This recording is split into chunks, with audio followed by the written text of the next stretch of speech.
Hi friends, ఈరోజు మనం I related diseases గురించి ఒక క్లాస్ చెప్పుకుందాం. అంటే కంటికి సంబంధించినటువంటి డిసీజెస్ ఏమిటి ఉంటాయి అండ్ భవిష్యత్ కాంపిటేటివ్ ఎగ్జామ్స్లో ఈ క్వశ్చన్స్ రావడానికి ఏ విధంగా అవకాశం ఉంటుంది అనే దాన్ని ఇప్పుడు మనం చర్చిద్దాం. సాధారణంగా సెన్స్ ఆర్గాన్స్లో the main important sense organ is eye. ఈ ఐకి వచ్చినటువంటి వేరు వేరే డిసీజెస్ మీద అనేక ఎగ్జామ్స్లో క్వశ్చన్స్ రావడం జరిగింది. దీనిలో మొట్టమొదటి మనం గుర్తుంచుకోవాల్సిన అంశం ఏంటంటే ట్రాకోమా. ఈ ట్రాకోమా అనేది ఏంటంటే the trachoma is an infectious disease caused by bacterium chlamydia trachomatis. ఈ క్లెమిడియా ట్రకోమాటిస్ అనేటటువంటి ఒక బ్యాక్టీరియా వల్ల ఈ ట్రాకోమా అనే డిసీజ్ వస్తుందన్నమాట. ఈ డిసీజ్ అనేది ఐకి ఆల్రెడీ మనం ఐ స్ట్రక్చర్ గురించి మాట్లాడుకున్నాం కదండి. ఐలో ఉన్నటువంటి పై లేయర్ అయినటువంటి కార్నియా, ఈ కార్నియాకు వచ్చినటువంటి డిసీజే ట్రాకోమా అనమాట. దీని మెయిన్ సిమ్టమ్స్ ఏంటి అని అంటే the symptoms of trachoma includes eye irritation with tearing, అంటే కన్నీళ్ళు వస్తున్నట్టుగా ఉండడం, మంటగా ఉండడం, సెన్సిటివ్ టు లైట్, పెయిన్, అంటే ఏమైనా వెలుగు చూడలేకపోవడం, పెయిన్ రావడం, విజన్ తగ్గిపోవడం, ఇవన్నీ కూడా ట్రాకోమాకు సంబంధించినటువంటి లక్షణాలు అనమాట. ఇక్కడ మనం గుర్తుంచుకోవాల్సిన ప్రధాన పాయింట్ ఏంటంటే ది ఇన్ఫెక్షియస్ డిసీజ్ అయినటువంటి ట్రాకోమా ఏ బ్యాక్టీరియా వల్ల వస్తుంది అనేది ఇంపార్టెంట్. అది బ్యాక్టీరియం పేరు ఏంటి అంటే క్లెమిడియా ట్రాకోమాటిస్. అలాగే ఈ డిసీజ్ అనేది కంటిలో ఉన్నటువంటి ఏ భాగానికి వస్తుంది అని కూడా క్వశ్చన్ వస్తుంది, అది కార్నియా. ఈ రెండు పాయింట్లు గుర్తుంచుకోండి. అలాగే కంజక్టివైటిస్, కంటి కనక అంటే కళ్ళ కలక అంటారు కదండి, ఆ కళ్ళ కలక గురించి కూడా మనం తప్పనిసరి గుర్తుంచుకోవాలి. ఎందుకంటే it's also called as a pink I, అంటే దీన్ని ఎర్ర కళ్ళు అంటే పింక్ ఐ డిసీజ్ అని కూడా పిలుస్తుంటారు అనమాట. ఈ కంటి కలక లేదా కళ్ళ కలక కంజక్టివైటిస్ అనేది ఏ వైరస్ వల్ల వస్తుంది అనేటటువంటి క్వశ్చన్ ఉంది. అదేంటంటే ఇడినో వైరస్. ఆ ఇడినో వైరస్ అనే దానివలన ఈ కంజక్టివైటిస్ అనేది వస్తూ ఉంటుందన్నమాట. దీనికి ఏంటంటే ఇచ్చింగ్ రావడం, అంటే దురద రావడం, టీరింగ్, కళ్ళ నుండి నీళ్ళు రావడం, ఇరిటేషన్ రావడం, రెడ్నెస్ రావడం, ఇవి దీనికి ఉన్నటువంటి ప్రధానమైన లక్షణాలు అనమాట. అయితే ఇది కంజక్టివైటిస్ అనేది ఎయిర్ బోర్న్ డిసీజ్, అంటే ఒకరి నుంచి మరొకరికి గాలి ద్వారా సోకుతూ ఉంటుందన్నమాట. ఇది కంజక్టివైటిస్ సంబంధించినటువంటి క్వశ్చన్కి రావడానికి అవకాశం ఉన్నటువంటి అంశం. అలాగే కంటికి సంబంధించిన మరో ప్రాబ్లం ఏమనిపిస్తారంటే ఎస్టిగ్మాటిజం అంటారు. ఎస్టిగ్మాటిజం, ఈ astigmatism may be present from birth or it may develop after an eye injury, disease or surgery. అంటే అస్టిగ్మాటిజం అనేది బైబోర్న్, అంటే పుట్టినప్పుడు ఉండొచ్చు, పుట్టినప్పటి నుంచి ఉండొచ్చు, లేకపోతే కంటికి ఏదైనా దెబ్బ తగిలితే అప్పుడు కూడా ఈ అస్టిగ్మాటిజం అనేది వస్తుందన్నమాట. క్వశ్చన్ ఎలా వస్తుందంటే అస్టిగ్మాటిజంకి కారణం ఏంటి అనే క్వశ్చన్ రావడానికి అవకాశం ఉంటుంది. అస్టిగ్మాటిజం కారణం ఏంటంటే ఇంజరీ వల్ల కానీ, లేకపోతే ఏదైనా డిసీజ్ వల్ల కానీ, సర్జరీ వల్ల కానీ అస్టిగ్మాటిజం వస్తుందన్నమాట. ఈ అస్టిగ్మాటిజం అనేది సాధారణంగా తక్కువ లైటింగ్లో, అంటే తక్కువ లైటింగ్లో మనం చదవడం కానీ, లేకపోతే టెలివిజన్కి అంటే టీవీకి దగ్గరలో కూర్చొని చూడడం కానీ, ఇలాంటి వాటి వల్ల కూడా ఈ అస్టిగ్మాటిజం వచ్చే అవకాశం ఉంటుంది అనమాట. ఈ అస్టిగ్మాటిజంని సాధారణంగా ఎలా చెప్పొచ్చు అంటే astigmatism occurs when your cornea or lens is curved more steeply in one direction than other, that causes blurred vision. అంటే సాధారణంగా ఏంటంటే కార్నియా లేదా లెన్స్కి ఒక సైడ్ నుంచి మనం ఎక్కువ ప్రెజర్ ఇస్తే దానికి బ్లర్డ్ విజన్ కనిపిస్తూ ఉంటుంది అనమాట. ఆ బ్లర్డ్ విజన్ వచ్చేదాన్ని అస్టిగ్మాటిజం అని పిలుస్తారనమాట. ఈ అస్టిగ్మాటిజం ఇంపార్టెంట్ క్వశ్చన్ ఏంటంటే ఇక్కడ మనం గుర్తుంచుకోవాల్సిన పాయింట్, అస్టిగ్మాటిజంని కరెక్ట్ చేయడానికి, అంటే రెగ్యులేట్ చేయడానికి, నియంత్రించడానికి కళ్ళద్దాల్లో ఏ లెన్స్ని వాడతారు అనే క్వశ్చన్ వస్తుంది. అది సిలిండ్రికల్ లెన్స్ అనమాట. అంటే సిలిండ్రికల్గా ఉన్నటువంటి స్తూపాకారంగా ఉన్నటువంటి లెన్స్ అనేది ఈ అస్టిగ్మాటిజం అనే ప్రాబ్లమ్ని క్లియర్ చేయడానికి ఉపయోగిస్తూ ఉంటారు. ఇది మనం గుర్తుంచుకోవాల్సింది. అలాగే కంటికి సంబంధించిన మరో వ్యాధిగా అల్బినిజం చెప్పొచ్చు. అల్బినిజం అనేది ఏంటంటే ఒక జెనెటిక్ డిజార్డర్, అంటే జన్యుపరమైనటువంటి ఒక వ్యాధి అనమాట. దీనిలో ఏంటంటే స్కిన్, హెయిర్, ఐ ఇవన్నీ కూడా కలర్ లేకుండా ఉంటాయి అన్నమాట, కలర్లెస్గా ఉంటాయి అనమాట. That is called as albinism.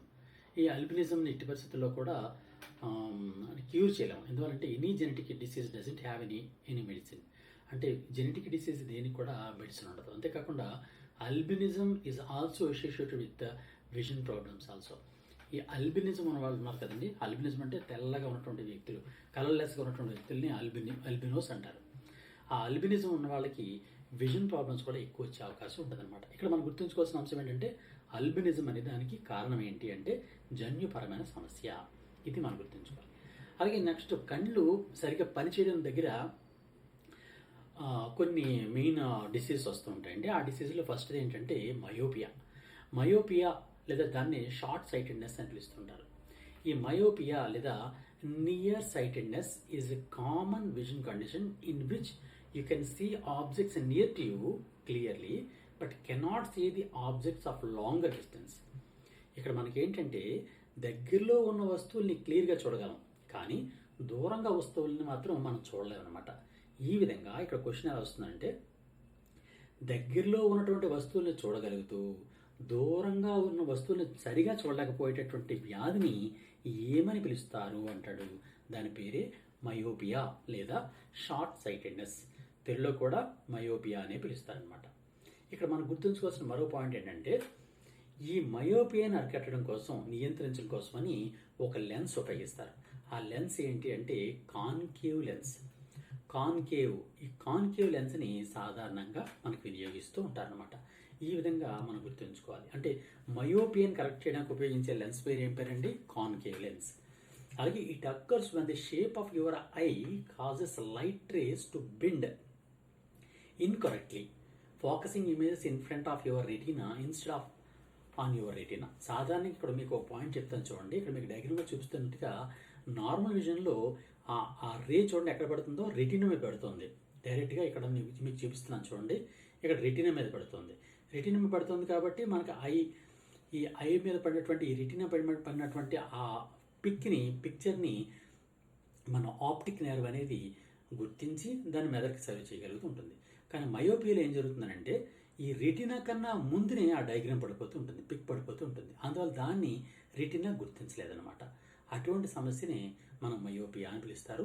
ఈ మయోపియాని నియంత్రించడం కోసం ఉపయోగించేటటువంటి లెన్స్ ఏంటి అంటే కాన్కేవ్ లెన్స్. అలాగే నెక్స్ట్ ఇంకోటి ఉంది, దాని పేరు హైపర్మెట్రోపియా. దీన్ని లాంగ్ సైటెడ్నెస్ అని పిలుస్తారు. హైపర్మెట్రోపియా దీనికి మన ఇంతకుముందు చెప్పినటువంటి మయోపియాకి వ్యతిరేకమైంది హైపర్మెట్రోపియా. మయోపియాని ఏం పిలుస్తారంటే షార్ట్ సైటెడ్నెస్ అంటారు. అంటే షార్ట్, దగ్గరలో ఉన్న వస్తువులు మాత్రం చూడగలం, దూరంగా ఉన్న వస్తువులను చూడలేం. అదే హైపర్మెట్రోపియాకి వచ్చేటప్పటికి లాంగ్ సైటెడ్నెస్, అంటే లాంగర్ డిస్టెన్స్లో ఉన్నటువంటి వాటిని సరిగా చూడగలం, కానీ దగ్గరలో ఉన్నటువంటి వస్తువుని సరిగా చూడలేం అనమాట. ఇది హైపర్మెట్రోపియా. ఈ హైపర్మెట్రోపియాని నియంత్రించడం కోసం, సరిచేయడం కోసం వినియోగించేటటువంటి కళ్ళద్దాల్లో ఉపయోగించే లెన్స్ ఏంటి అంటే convex lens. Convex lens is used to correct the hypermetropia. ఈ హైపర్మెట్రోపియాని అరికట్టడం కోసం వినియోగించేటటువంటి లెన్స్ ఏంటి అని అంటే కాన్వెక్స్ లెన్స్ అన్నమాట. ఇక్కడ నేను ఇంకో పాయింట్ చెప్పాను. ఇక్కడ మయోపియా వచ్చినప్పుడు మయోపియాలో పిక్చర్ అనేది, అంటే లెన్స్ తీసుకొచ్చినటువంటి పిక్చర్ అనేది రెటీనాకి ముందు పడిపోతుందని చెప్పాను. కానీ హైపర్మెట్రోపియాలో అలా కాకుండా ఈ లెన్స్కి వెనకాతల పడుతుంది, అంటే ఈ రెటీనాకి వెనకాతల పడుతుంది అన్నమాట. ఇక్కడ చూడండి, ఇది రెటీనా మీద కాకుండా రెటీనాకి వెనక వైపు పడుతుంది అనమాట. అందువలన రెటీనా మీద పడే విధంగా దాన్ని తీసుకురావడానికి ఉపయోగపడుతుంది కాన్వెక్స్ లెన్స్ అనమాట. అందులో హైపర్మెట్రోపియా లేదా లాంగ్ సైటెడ్నెస్ అనే దాన్ని రెక్టిఫై చేయడానికి ఉపయోగించే కళ్ళద్దాల్లో వినియోగించేటటువంటి లెన్స్ ఏది అని అంటే కాన్వెక్స్ లెన్స్. ఓకే, ఇది గుర్తుంచుకోండి. నెక్స్ట్ మరొక సమస్య చెప్తాను. దాని పేరు ఏం పేరంటే ప్రెస్బయోపియా. ఈ ప్రెస్బయోపియా అనేది, the presbyopia is the gradual loss of eye's ability to focus on nearby objects that occurs with age after 40 years. జనరల్గా ఏంటంటే వయసు ప్రకారం క్రమేణా చూపు తగ్గడం అనమాట. అంటే 40 సంవత్సరాల తర్వాత చూపు తగ్గడం రావడాన్ని, అంటే తగ్గిపోవడాన్ని ప్రెస్బయోపియా అని పిలుస్తారు. దీనికోసం ఏం చేస్తామంటే మనం బైఫోకల్ లెన్స్ ఉపయోగిస్తుంటాం. ప్రెస్బయోపియాని రెక్టిఫై చేయడానికి ఉపయోగించే కళ్ళద్దాల్లో ఏ లెన్స్ వాడతారు అని అంటే బైఫోకల్ లెన్స్ అనే దాన్ని ఉపయోగిస్తూ ఉంటారు. మీరు ఇంగ్లీష్ పదాలనే గుర్తుంచుకోండి, బైఫోకల్ లెన్స్ అనమాట. ఇది ప్రెస్బయోపియా. ఇది క్రమానుగతం, ఇంకా 2 క్వశ్చన్లు వస్తాయి మనకి. వయసు ప్రకారం కంటి చూపు తగ్గడాన్ని ఏమని పిలుస్తారు అంటే ప్రెస్బయోపియా అంటారు. ప్రెస్బయోపియాని అరికట్టడం కోసం, నివారించడం కోసం వినియోగించేటటువంటి కళ్ళద్దాల్లో ఏ కటకాన్ని వినియోగిస్తారు లేదా ఏ లెన్స్ని వినియోగిస్తారు అంటే బైఫోకల్ లెన్స్ని ఉపయోగిస్తుంటారు అనమాట. ఇది ప్రెస్ బయోపియా. అలాగే నెక్స్ట్ వన్ ఏంటంటే క్రాస్ ఐస్, మెల్ల కన్ను అంటారు కదండి, అదే అనమాట. అది కూడా కంటి సమస్య. దాన్ని సాధారణంగా సైన్స్లో ఏమని పిలుస్తారంటే స్ట్రబిస్మస్ అని పిలుస్తారు. Strabismus. The strabismus or cross eyes is a condition in which one eye is turned in a direction that is different from the other eye. అంటే ఒక ఐ చూస్తున్నటువంటి ఒకవైపు కాకుండా మరో ఐ అనేది మరో డైరెక్షన్లో ఉంటే దాన్ని స్ట్రబిస్మస్ లేదా క్రాస్ ఐస్ లేదా మెల్ల కన్ను అని పిలుస్తారనమాట. Treatment may include glasses, patching, eye exercises, medication or surgery. అంటే ఈ స్ట్రాబిస్మస్ని అరికట్టడం కోసం కళ్ళద్దాలు వాడచ్చు కొంతవరకు. అలాగే ప్యాచింగ్ అని ఒకటి వస్తుంది, అంతేకాకుండా ఐ ఎక్సర్సైజ్ వాళ్ళు కూడా దీన్ని రెక్టిఫై చేసుకోవచ్చు. కొంచెం మెడికేషన్స్ వాడచ్చు, లేదా కొన్నిసార్లు సర్జరీ కూడా చేసి దీన్ని రెక్టిఫై చేస్తూ ఉంటారు అనమాట. నెక్స్ట్ అదేవిధంగా కంటికి చిన్న మరొక సమస్యకి సంబంధించినటువంటి మరొక క్వశ్చన్ ఏ విధంగా వస్తుందంటే కలర్ బ్లైండ్నెస్ నుంచి వస్తుంది. అంటే రంగులు గుర్తించలేకపోవడం. మనం సాధారణంగా ప్రైమరీ కలర్స్ అని దేని పిలుస్తారు అంటాడు. Blue, green, red. ఈ బ్లూ, గ్రీన్, రెడ్ అయినటువంటి ప్రైమరీ కలర్ని గుర్తించలేకపోవడాన్ని కలర్ బ్లైండ్నెస్ అని పిలుస్తారు. మనం అంతకుముందు ఆల్రెడీ మాట్లాడుకున్నాం.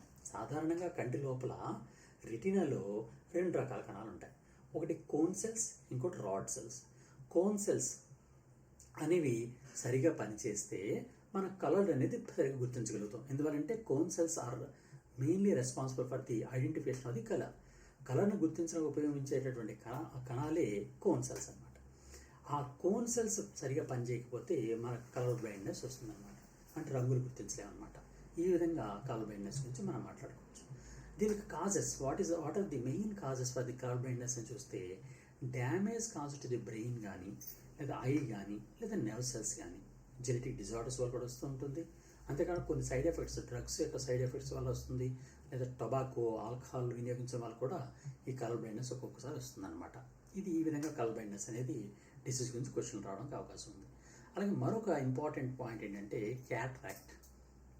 Cataract is a clouding of the ice normal lens. సాధారణంగా ఒక లెన్స్ ఉంటుందని చెప్పాం కదండి. ఆ లెన్స్ పై భాగంలో మరొక పొర ఏర్పడిపోయి లెన్స్ గుండా ఎటువంటి కాంతి వెళ్లకుండా చేసేదాన్ని ఈ క్యాట్రాక్ట్ అని పిలుస్తారనమాట. It is the most common cause of vision loss in people over age 40 and is also the principal cause of blindness in the world. సాధారణంగా ఏంటంటే 40 సంవత్సరాలు దాటిన తర్వాత ఈ క్యాట్రాక్ట్ మీద ఒక పొర ఏర్పడడానికి అవకాశం ఉంటుంది. ఆ విధంగా కంటి చూపు తగ్గేటటువంటి అవకాశం ఉంటుంది. అందువల్ల క్యాట్రాక్ట్ అనేది సర్వసాధారణమైనటువంటి ప్రాబ్లం. దీనికి మెయిన్ పరిష్కారం ఏంటంటే it is only removed by the surgery చేసి అంటే ఆపరేషన్ చేసి ఆ సర్జరీ ద్వారా క్యాట్రాక్ట్ పైన వచ్చినటువంటి ఆ పొరని తొలగిస్తారు. అప్పుడు సాధారణంగా కన్ను అనేది పనిచేస్తూ ఉంటుంది అనమాట. ఈ విధంగా అదొక సమస్య ఉంటుంది. అలాగే కంటికి వచ్చినటువంటి మరొక సమస్య ఏంటంటే గ్లోకోమా. ఈ glaucoma is a group of I conditions that damage the optic nerve, the health of which is vital for good vision. మామూలుగా మన గుడ్ విజన్, మంచి విజన్కి అవసరమైనటువంటి ఆప్టిక్ నెర్వ్ ఉంటుంది కదండి. కంటికి సంబంధించిన ఆప్టిక్ నెర్వ్ లాస్ట్ క్లాస్లో ఆల్రెడీ చెప్పుకున్నాం. ఈ ఆప్టిక్ నెర్వే కంటిలో వచ్చినటువంటి ఈ పిక్చర్ని మన మెదడుకి చేరవేస్తూ ఉంటుంది. ఆ ఆప్టిక్ నెర్వ్కి ఎటువంటి డ్యామేజ్ అయినా కలిగితే వచ్చే సమస్యని గ్లోకోమా అని పిలుస్తారనమాట. This damage is often caused by abnormally high pressure in your eye. సాధారణంగా కంటి లోపల హై బ్లడ్ ప్రెషర్ కానీ ఎక్కువైపోయింది అంటే అప్పుడు గ్లూకోమా వచ్చేటటువంటి సమస్య అనేది ఎక్కువ వస్తుంది అనమాట. సాధారణంగా గ్లూకోమా అనేది ఓవర్ ఏజ్ ఆఫ్ 60 సంవత్సరాలు దాటిన తర్వాత సాధారణకి ఎక్కువ మందికి వచ్చే అవకాశం ఉంటుందన్నమాట. అది గ్లూకోమా గురించి. ఈ విధంగా కంటికి సంబంధించిన ఆల్రెడీ కన్ను యొక్క స్ట్రక్చర్ గురించి మనం మాట్లాడుకున్నామండి. అలాగే కంటికి సంబంధించిన వేరు వేరు వ్యాధుల గురించి కూడా కాంపిటేటివ్ ఎగ్జామ్స్లో క్వశ్చన్స్ వచ్చే అవకాశం ఉంది. ఇవన్నీ కూడా కంటికి సంబంధించిన వ్యాధులు. ఫర్ ఎగ్జాంపుల్ ట్రాకోమా గురించి మాట్లాడుకున్నాం, కళ్ళ కలక అంటే కంజక్టివైటిస్ గురించి మాట్లాడుకున్నాం, అస్టిగ్మాటిజం గురించి మాట్లాడుకున్నాం, ఆల్బినిజం గురించి మాట్లాడుకున్నాం, మయోపియా చాలా ఇంపార్టెంట్. మయోపియా మీద క్వశ్చన్స్ చాలాసార్లు వచ్చాయి. అలాగే హైపర్మెట్రోపియా మీద కూడా చాలాసార్లు క్వశ్చన్లు వచ్చాయి. అలాగే ప్రెస్ బయోపియా, అలాగే స్ట్రబిస్మస్, అలాగే కలర్ బ్లైండ్నెస్, క్యాట్రాక్ట్, గ్లకోమా. ఈ 11 డిసీజెస్ అనేవి సాధారణంగా కంటికి వచ్చేటటువంటి ప్రధానమైనటువంటి సమస్యలు అనమాట. ఈ సమస్యలు అన్నింటి గురించి మీద డెఫినెట్గా క్వశ్చన్లు వచ్చే అవకాశం ఉంటుంది. మీకు ఏదైనా డౌట్ ఉంటే కామెంట్ రూపంలో నాకు తెలియజేయండి. ఇంకో నెక్స్ట్ వీడియోలో దానికి సంబంధించిన ఆన్సర్ని నేను ఇవ్వడానికి ట్రై చేస్తాను. అంతేకాకుండా మీరు ఎవరైనా సరే మన ఏకలవ్య గురించి ఎవరికైనా తెలియకపోతే మీ మిత్రులు కూడా ఈ వీడియోస్ని షేర్ చేసి తప్పనిసరిగా మనకు కోఆపరేట్ చేస్తారని మిమ్మల్ని కోరుకుంటున్నాను. నెక్స్ట్ వీడియోలో సెన్స్ ఆర్గాన్స్లో ఉన్నటువంటి నెక్స్ట్ అనేటువంటి నోస్ అనేటటువంటి టాపిక్ నెక్స్ట్ వీడియోలో మనం చెప్పుకుందాం. Thank you. Bye. All the best.